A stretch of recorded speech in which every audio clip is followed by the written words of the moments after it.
दर्द भरा चुटकुला नाच गीत नकटा झूमर लेके आई हूँ। आप लोग सुनिएगा ज़रूर। आप लोग को अच्छा लगे तो वीडियो को लाइक, चैनल के सब्सक्राइब जरूर कीजिएगा। आप लोग का दिल से धन्यवाद। बिना रे गवन के डोलिया अइली, हम जाइबी कैसे।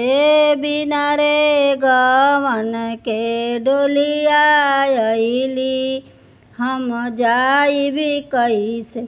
दुआरे पापा में अंगने में आमारो में, दुआरे पर पापा में अंगने में आमारो में। चर रे कहरवा डोलियल जइहें, हम जाइब कैसे। चर रे कहरवा डोलियल जइहें, हम जाइब कैसे। बिना रे गवन के डोलिया अइली, हम जाइब कैसे। बिना रे गवन के डोलिया अइली, हम जाइब कैसे।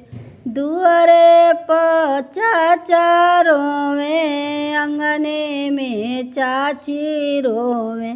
दुआरे पर चाचा रोवे, अंगने में चाची रोवे। चर रे कहरवा डोलियल जइहें, हम जाइब कैसे। चर रे कहरवा डोलियल जइहें, हम जाइब कैसे।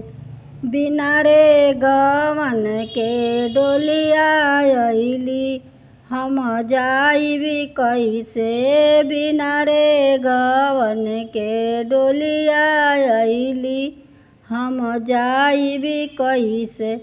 दुआरे पर भैया रोवे, अंगने में भाभी रोवे।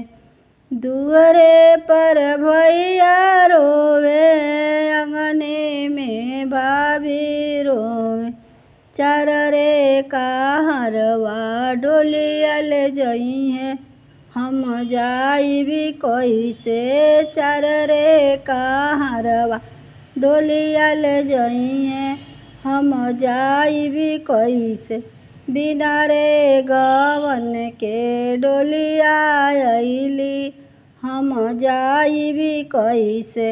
बिना रे गवन के डोलिया अइली, हम जाइब कैसे।